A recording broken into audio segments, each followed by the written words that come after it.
on se situe un petit peu sur la carte. Donc je reprends mon parcours où je m'étais arrêté, c'est-à-dire à Izmir. Je vais essayer de traverser la ville, mais surtout de faire réparer mon vélo qui est en train de me lâcher.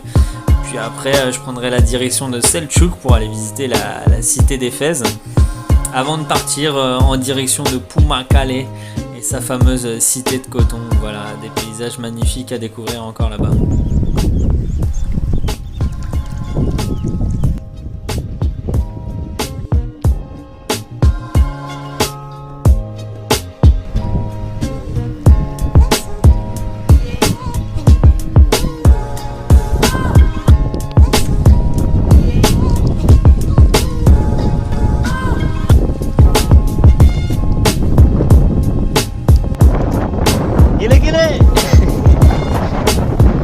Voilà, c'est super, il y a une piste cyclable qui mène jusqu'à Izmir. Après un petit ferry pour éviter la grosse partie de la ville. Et puis je serai au cœur de la ville pour pouvoir visiter un tout petit peu avant de repartir. C'est pas, je suis à 850 mètres du magasin de vélo. Je suis quand même super content que ça a tenu jusque là. Je priais pour que je crève pas avant. Ça a tenu et voilà, bon, ça a lâché, mais c'est pas grave. Je vais pouvoir tout réparer, ça ira bien mieux après.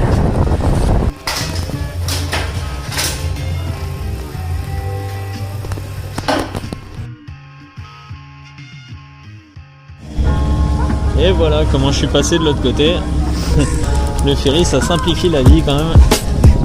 Et aujourd'hui, on va essayer de faire les deux, c'est-à-dire un petit peu de shopping et surtout des réparations avec quelques visites aussi de la ville quand même d'Izmir.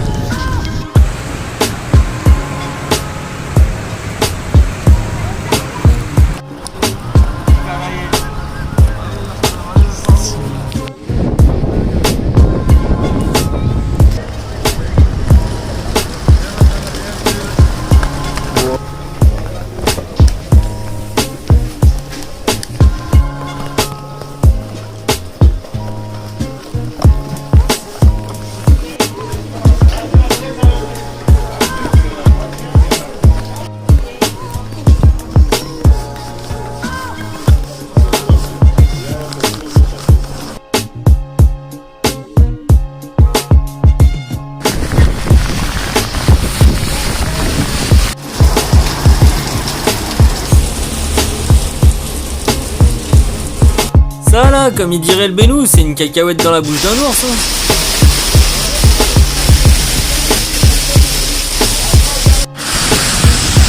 Ah, c'est la guerre aujourd'hui, c'est la guerre. Oh là là là là. Ah, quand on me parlait de grande ville en Turquie, j'imaginais pas trop ça. Bon, là ça y est, je commence à un peu mieux comprendre. C'est un sacré délire en tout cas. Ah, elle est éreintante cette journée, éreintante.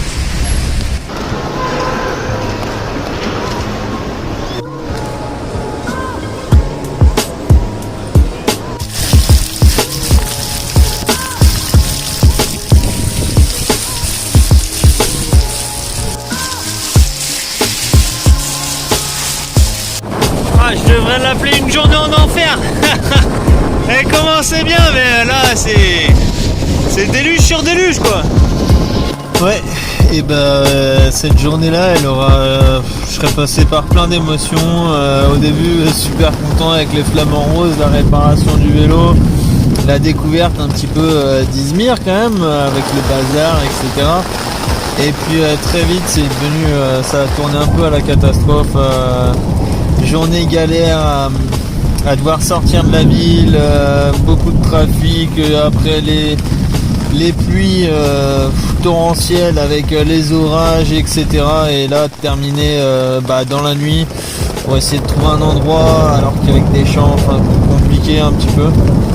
Et voilà, et j'ai réussi à me poser pile avant un orage, donc j'étais vraiment pressé et on verra demain. C'est la première grosse tempête que je subis comme ça de plein fouet, avec vraiment toujours pareil, des grosses rafales et tout. Et pour le bivouac, ça devenait vraiment de plus en plus compliqué là au milieu des champs. Donc à un moment donné, je voyais de plus en plus d'éclairs, fallait à tout prix que je trouve un endroit rapidement. J'étais pas spécialement pour, mais l'endroit du cimetière était la plus sécurisante sur le moment. Donc voilà, il était temps de monter la tente et de faire vite surtout. Donc après j'ai essayé de me mettre vraiment dans un coin le long des arbres aussi pour me protéger des orages et tout. Et voilà, ce matin de partir de bonne heure. Ah là là, c'est toujours pareil. C'est pas je faisais 5 km de plus et j'aurais pu me trouver un endroit là-dedans pour bien m'abriter du vent et être tranquille, mais bon, ça on peut jamais savoir. Et puis hier 5 km ça m'aurait pris une demi-heure et j'aurais déjà eu l'orage sur le coin de la figure, donc à la barre.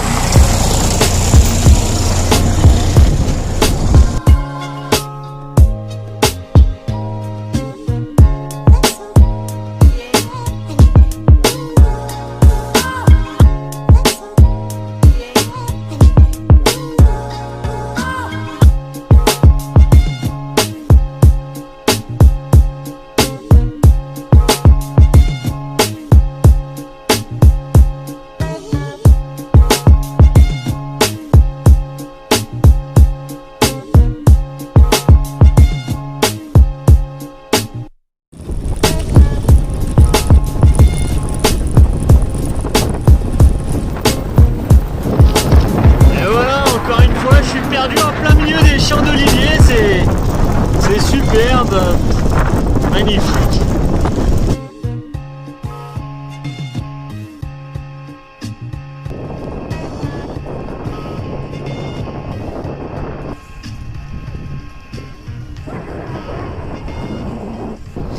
Une rencontre assez exceptionnelle que je viens de faire à Éphèse, alors que je m'apprêtais à aller visiter différents monuments.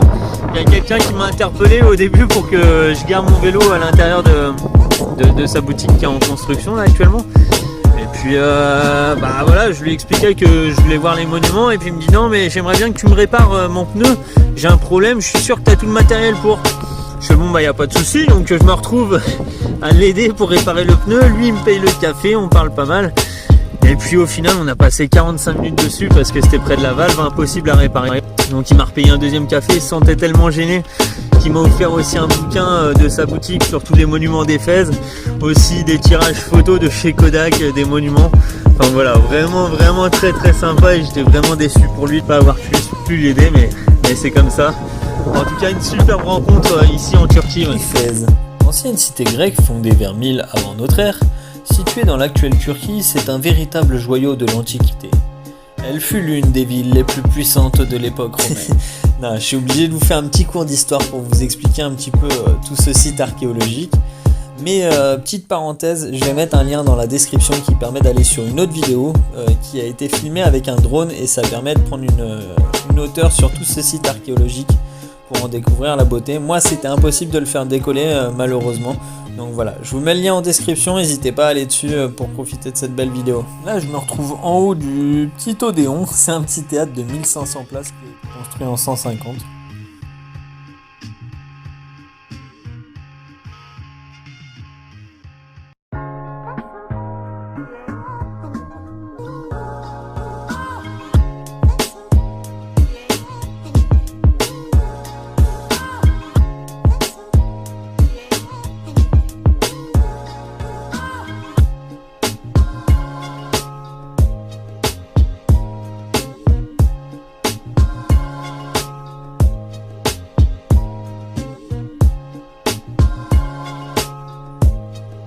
Et en descendant le long de cette rue arpentée de magnifiques colonnes de marbre, je continue avec les latrines. Voilà, c'était les toilettes de l'époque, c'était juste ici. Et ça permettait presque d'avoir une vue sur la magnifique bibliothèque de Celsus, qui a été fondée au IIe siècle en l'honneur du gouverneur. Elle aurait contenu d'ailleurs des milliers d'ouvrages, une des plus grandes bibliothèques de cette ère. On retrouve 4 statues, Sophia, Enoia, Épistème et Arète, chacune représentant une qualité clé de Celsus avec la sagesse, l'intelligence, la science et la vertu. Ici on retrouve la place commerciale qui faisait 110 mètres par 110 mètres, donc c'était vraiment un endroit important de la ville où beaucoup d'affaires s'y passaient. Voilà, beaucoup de commerçants venaient ici avec le port qui était juste à côté, donc c'était un endroit phare de la ville.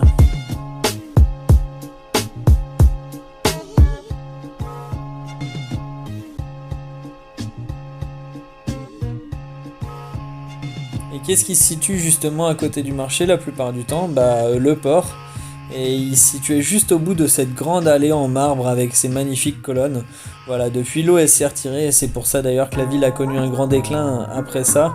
Mais à l'époque c'était vraiment une place importante et ça permettait notamment de nous emmener jusqu'à ce magnifique théâtre de 25 000 places assises.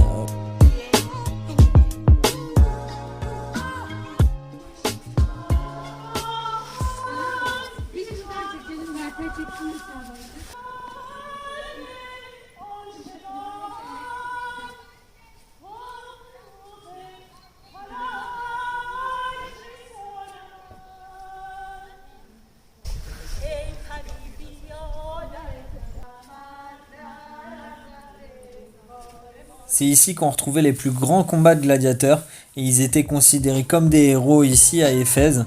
C'est d'ailleurs pour ça que certains d'entre eux ont été enterrés juste à côté pour pouvoir se rappeler et en hommage aussi à leurs plus grands combats. Et quelque chose qui m'a beaucoup amusé à Troyes, c'était les écureuils. Ici c'est les chats, ils ont même leur maison avec leurs petites gamelles. Voilà, si tout le monde a abandonné la ville, eux sont restés et c'est devenu leur ville. Éphèse, c'est la ville des chats.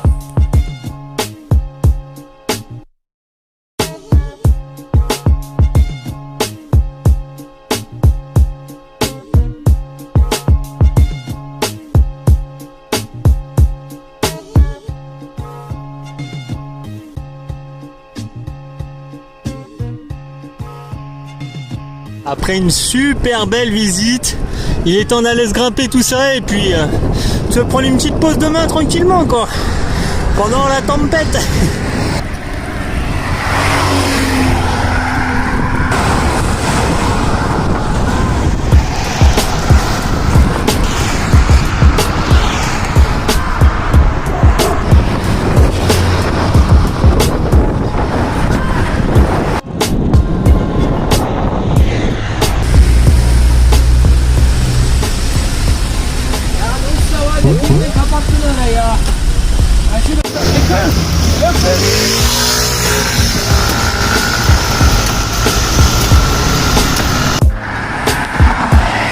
Ah t'inquiète, j'attends un dur.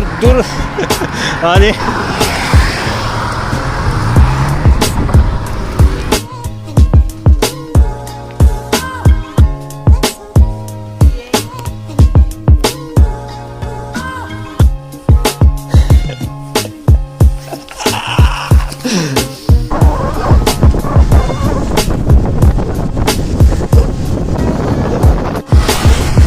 Allez, c'est parti, 118 km comme ça.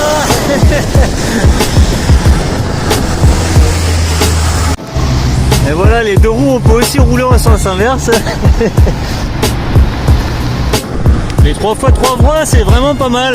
La voie de droite, elle sert de stationnement, de voie d'accélération. Et autrement, pour moi, de piste cyclable, quoi.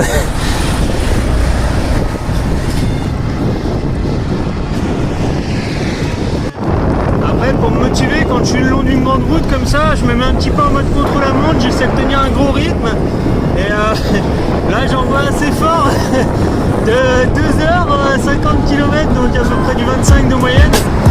Mais à mon avis ça va être compliqué de tenir les 130 comme ça. Ah ouais, j'aurais tenu 75 km. Là je suis en train d'exploser littéralement. Ça va être dur la fin.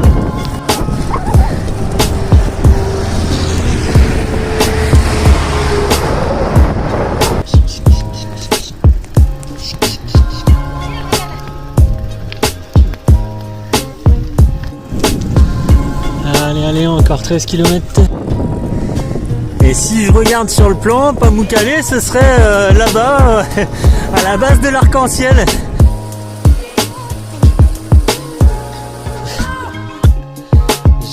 Génial. Et le mieux. Et là, ça régale. Ça, c'était la petite surprise. Je savais même pas. C'est la baignoire.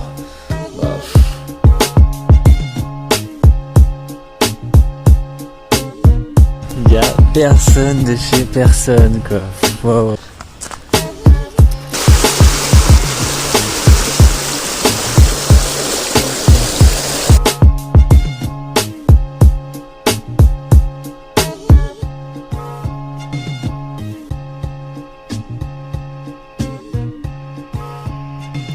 Et comme je dis toujours, la vie c'est comme le vélo, il n'y a pas de marche arrière. Ah ça non, faut mettre un bon coup de pédale pour avancer.